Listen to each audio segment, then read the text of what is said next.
ഇൻട്രോയെ നശിച്ചു. ഇനി വീഡിയോ എങ്ങനെ ആവുമോ എന്തോ. സോ ഹലോ ഗൈസ്, എന്തായാലും ഐ എം ബാക്ക്.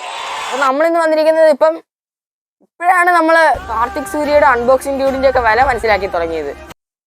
അവരുടെയൊക്കെ കാലം തീർന്നു, ഇപ്പൊ AI കാലമാണ്. സത്യം പറഞ്ഞ വിഷമമുണ്ട്. എന്തിയെ കാർത്തിക് സൂര്യ ഇപ്പൊ സൂപ്പർമാന്റെ സ്പൈഡർമാന്റെ ഒക്കെ കാലമാ. ഞാൻ ശക്തനായ സൂപ്പർമാനെ ഒരു ബംഗാളി സഹോദരൻ കിട്ടുന്നതിന്റെ പകുതി പോലും അവരെനിക്ക് തരുന്നില്ല. എനിക്ക് പറക്കാൻ കഴിയുന്നതുകൊണ്ട് നേരത്തെ ബംഗാളിന്ന് മാത്രമേ ആൾക്കാർ വരത്തുള്ളായിരുന്നല്ലോ ചുമട്ട തൊഴിലാളിയായിട്ട്. ഇപ്പം അമേരിക്കന്നും ആഫ്രിക്കന്നും അവിടുന്ന് ഇവിടുന്ന് ഒക്കെ ഇറങ്ങി വരുവാന്നോ? സൂപ്പർമാനെ ആക്കിയോ നിങ്ങൾ ചുമട്ട തൊഴിലാളി? ആ കോൺട്രാക്ടറിനെ എനിക്കൊന്ന് കാണണമല്ലോ. എന്തായാലും കൊള്ളാം കേട്ടോ. സംഭവം കണ്ടു കഴിഞ്ഞാൽ ചിരിക്കാൻ കുറെ ഉണ്ട്. അതെ, നമ്മുടെ സൂപ്പർമാൻ സുഹൃത്തിന് എന്താണ് നമ്മളോട് പറയാനുള്ളത് നമുക്ക് കേൾക്കാം. യാത്രാ സൗകര്യം വെട്ടിക്കുറച്ചു. ഞാനാണ് നിർമ്മാണ സാമഗ്രികൾ മുകളിലേക്കും താഴേക്കും കൊണ്ടുപോകുന്നത്. ലേസർ കണ്ണുകൾ കൊണ്ട് ചുവരുകൾ തുറന്ന് കറണ്ട് ബില്ല് കുറയ്ക്കുന്നു. കഷ്ടപ്പാടുകൾ പറഞ്ഞ കഞ്ഞിയിൽ ക്രിപ്റ്റോനൈറ്റ് ഇട്ട് തരും. ഞാനിപ്പോ എന്റെ അടിവസ്ത്രം പാന്റിനുള്ളിലാണ് ധരിച്ചിരിക്കുന്നത്. ഇപ്പൊ കേട്ട സൗണ്ട് കാർത്തിക് സൂര്യയെ പോലെ ഇല്ലയോ? എന്നിട്ടും ചെറിയ കുട്ടികൾ പോലും എന്നെ പുറത്ത് അടിവസ്ത്രം ധരിച്ച സൂപ്പർമാൻ എന്ന് വിളിച്ച് കളിയാക്കുന്നു. അതോ എനിക്ക് മാത്രമേ തോന്നുന്നുള്ളൂ? നിങ്ങൾ കമന്റ് ചെയ്യാൻ മറക്കല്ലോ. കറക്റ്റ് എനിക്ക് പക്ഷേ കാർത്തിക് സൂര്യ ഓർത്തുകൊണ്ടിരുന്ന് വീഡിയോ ചെയ്യുന്നോണ്ടാണെന്ന് അറിഞ്ഞുകൂടാ. പക്ഷെ കാർത്തിക് സൂര്യയുടെ സൗണ്ട് കൂട്ട് തോന്നുന്നു. ഓ ബാറ്റ്മാൻ, ബാറ്റ്മാനെ പിടിച്ച് ബാറ്റ്മാനെ വാഹനം പിടിച്ചെടുക്കാൻ ശ്രമിക്കുന്നു. ഇവര് പറയുന്നത് ഞാൻ ഇവിടെ നിപ്പ പരത്തുമെന്നാണ്. ഞാൻ ആ ടൈപ്പ് ബാറ്റ് അല്ല എന്ന് എങ്ങനെ ഇവരെ പറഞ്ഞ് മനസ്സിലാക്കും? സ്പൈഡർമാൻ ആൾക്കാരെ രക്ഷിക്കാൻ പോയി ബാറ്റ്മാനെ എന്തിനാ MVD പിടിച്ചേ? സ്പൈഡർമാൻ ഭാഗ്യവാനാണ്. അവന് വെബ് ഷൂട്ടിംഗ് ശരിയാണ്. സ്പൈഡർമാന് വലവിട്ട് അങ്ങ് പോവാലോ. അതുകൊണ്ട് സ്പൈഡർമാന് MVD ഒന്നും പിടിക്കത്തില്ല. എന്തായാലും കൊള്ളാം കേട്ടോ. മിക്ക സിനിമകളും ഇങ്ങനെയൊക്കെ ആയിരിക്കും എടുക്കുന്നത്. ഇതൊക്കെ ഉണ്ടാക്കുന്നവനെ സമ്മതിക്കണം. സത്യം പറഞ്ഞാൽ കൊള്ളാം സംഭവം. ചിരിക്കാൻ കുറെ ഉണ്ട്.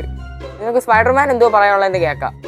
എല്ലാവരും വ്ളോഗ് തുടങ്ങി, എല്ലാവരും യൂട്യൂബിന്റെ പിന്നാലെ. മിക്കവാറും ഇങ്ങനെ പോയി കഴിഞ്ഞാൽ 2050 ആകുമ്പോൾ മൊത്തം AI സമയമായിരിക്കും യൂട്യൂബിൽ. സുഹൃത്തുക്കളെ, ഇവിടെ കനത്ത മഴയായതുകൊണ്ട് മീൻപിടുത്തക്കാർക്ക് കടലിൽ പോകാൻ അനുവാദമില്ല. അതുകൊണ്ട് അവരെന്നോട് കടലിൽ പോയി അവർക്ക് വേണ്ടി മീൻ പിടിക്കാൻ ആവശ്യപ്പെട്ടു. ഇവിടെ എനിക്ക് വല വിരിച്ച് യാത്ര ചെയ്യാൻ കെട്ടിടങ്ങളില്ലാത്തതുകൊണ്ട് എനിക്ക് നീന്തി കടലിന്റെ ഉള്ളിലേക്ക് പോകേണ്ടി വരും. മീൻ പിടിക്കാൻ എന്റെ വലകൾ എന്തായാലും നമുക്ക് ഭാഗ്യമുണ്ട്, നമ്മുടെ കേരളത്തിന് പുതിയൊരു മത്സ്യത്തൊഴിലാളിയും കൂടെ കിട്ടിയിട്ടുണ്ട്. കൊള്ളാം എന്തായാലും. ഹായ് ഗൈസ്, എനിക്ക് നിർത്താതെ ഇലക്ട്രിസിറ്റി എല്ലാവർക്കും അറിയാമല്ലോ. പക്ഷെ അത് കാരണം ഇപ്പം KSEB തൊഴിലാളികൾ ജോലി പോകുമെന്ന് പേടിച്ച് എനിക്കെതിരെ സമരം ചെയ്യുകയാണ്. അതിനാൽ അവരെ ബുദ്ധിമുട്ടിക്കുന്നതിന് പകരം ഞാൻ പോകുമെന്ന് പറഞ്ഞു. എന്നാൽ ഞാൻ പോയാൽ എന്റെ സഹോദരൻ ലോക്കിയോട് പരാതിപ്പെടുമെന്ന് ഇലക്ട്രിക് വാഹന ഡ്രൈവർമാർ ഭീഷണിപ്പെടുത്തി. ഞാൻ എന്ത് ചെയ്യണം? ആൾക്കാർ എന്നോട് ചോദിച്ചു ഞാൻ എങ്ങനെ മാറും. ചിന്തിക്കേണ്ട വിഷയം. അതൊരു സത്യസന്ധമായിട്ടൊരു വിഷയമാണ്. നമുക്കത് പ്രശ്നേഷിന്റെ അടുത്ത് നമുക്ക് ഡൗട്ട് ചോദിക്കാം. അതാകുമ്പോൾ ഒറ്റ വാക്കേ നമുക്ക് ഉത്തരം തരുന്നതായിരിക്കും. അടുത്ത നമുക്ക് അമ്മൂമ്മ വൈബ് പിടിക്കാം.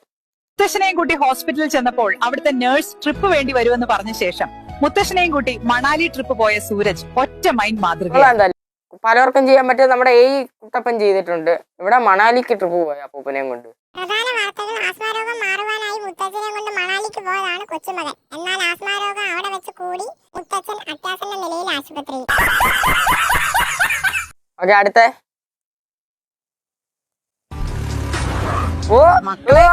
വണ്ടി എനിക്കൊരു ഹരവാടാ. ഇതിന്റെ ആ ഒച്ച കേട്ട് വീടി വാങ്ങാൻ കിട്ടുന്ന സുഖം ഇപ്പോഴത്തെ പിള്ളേർക്ക് കിട്ടില്ലടാ മക്കളെ. അമ്മൂമ്മ വിട്ടടിച്ചു പോ വീഡിയോ അടിക്കാൻ. അമ്മൂമ്മ വിട്ടടിച്ചു പോ വീഡിയോ അടിക്കാൻ വേണ്ടി. ഇങ്ങനെ പോയി കഴിഞ്ഞാൽ വീഡിയോ അടിക്കുന്ന കടയിൽ വരെ അമ്മൂമ്മ എത്തത്തില്ല. എന്തായാലും AI ആയിട്ട് കുഴപ്പമില്ല. ഇതിനെയൊക്കെ എങ്ങനെയാ വളർത്തുന്നത്? ഇതിന് തീറ്റ കൊടുത്ത് വളർത്തുന്നു. കരടി ഇരിക്കുന്നേ. അമ്മയ്ക്ക് ഇവനെ പേടിയില്ല. എന്റെ കൂടെ എന്നും ഉണ്ടാവും. ഇവന്റെ കാലശേഷം അമ്മയെ ആര് നോക്കും? നിന്റെ തന്ത വരാമെന്ന് പറഞ്ഞിട്ടുണ്ട്. ഇതാണ് വേണ്ടത്. ഏയുടെ ഇടയ്ക്ക് ഇപ്പൊ തങ്കാങ് റോസ്റ്റേഴ്സ് ഒക്കെ പോയി. ഇപ്പം അമ്മൂമ്മയാണ് തരംഗം.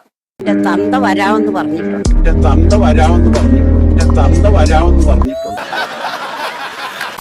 അമ്മേ സുഖമാണോ? കുറച്ച് സുഖക്കുറവുണ്ട്. കണകൊണ ചോദ്യങ്ങൾ ചോദിക്കരുത്. മുമ്പ് ഒരുത്തം വന്നതാ. കരടിക്കുട്ടൻ എവിടെ കണ്ടില്ലല്ലോ. തെങ്ങിന്റെ തടവെടുക്കാൻ വിട്ടേക്കുവാ. എന്തൊക്കെയാ കയ്യിലായി. സോഷ്യൽ മീഡിയയിൽ ഇപ്പൊ ഏയുടെ കയ്യിലായി. അമ്മൂമ്മ ഫുൾ ഓൺ പവർ. റോസ്റ്റേഴ്സിന് കഴിയാത്തത് ഇപ്പൊ അമ്മൂമ്മ ചെയ്യും. അതാണ് പവർ. റിപ്പോർട്ടറുടെ തന്തയ്ക്ക് വിളിച്ച സ്ത്രീ ഒളിവിൽ. ഗുജറാത്തിലെ ഗീർ വനമേഖലയിൽ കണ്ടതായി പറയുന്നു. പക്ഷേ തിരിച്ചു വരുമ്പോൾ വന്യജീവികൾ ഉണ്ടാകുമെന്നും അമ്മൂമ്മക്കെതിരെ കേസായ. പിന്നെ കരടിയുള്ള വാണടിയൊക്കെ കാട്ടിൽ നിന്ന് പിടിച്ചോണ്ട് വളർത്തി കഴിഞ്ഞാൽ കേസാവത്തില്ല. സത്യം പറഞ്ഞ AI കൊള്ളാം കേട്ടോ, ചിരിച്ചിരിച്ച് ചാവ. എന്തായാലും എയുടെ കയ്യിലായി മൊത്തത്തിലുള്ള സോഷ്യൽ മീഡിയയും. റോസ്റ്റേഴ്സിന്റെ കാലം കഴിഞ്ഞു, ഇനി റോസ്റ്റേഴ്സിന് പറ്റാത്തത് പോലും എഐക്ക് പറ്റുന്നുണ്ട്. എന്നെ കൂടെ ഉദ്ദേശിച്ചാ പറഞ്ഞത്. അപ്പോൾ ഇന്ന് ചിരിച്ചിരിച്ചിരിച്ച് ചത്ത്. ഇവിടെ കൊണ്ട് ഞാൻ വീഡിയോ നിർത്തുക, കൊള്ളാരുത്. അപ്പം വീഡിയോ 1K സബ്സ്ക്രൈബേഴ്സ് ആവാറായി. സബ്സ്ക്രൈബ് ചെയ്തേരെ, ബെല്ലി ഞെക്കിയേരെ, ലൈക്ക് പിടിച്ചേരെ. അടുത്ത വീഡിയോ ആയിട്ട് കാണുന്നവരെ എല്ലാവർക്കും ബൈ. പിന്നെ ഇൻസ്റ്റ ഫോളോയും കൂടെ ചെയ്തേരെ ഈ ഐഡിയ. എല്ലാവർക്കും ബൈ.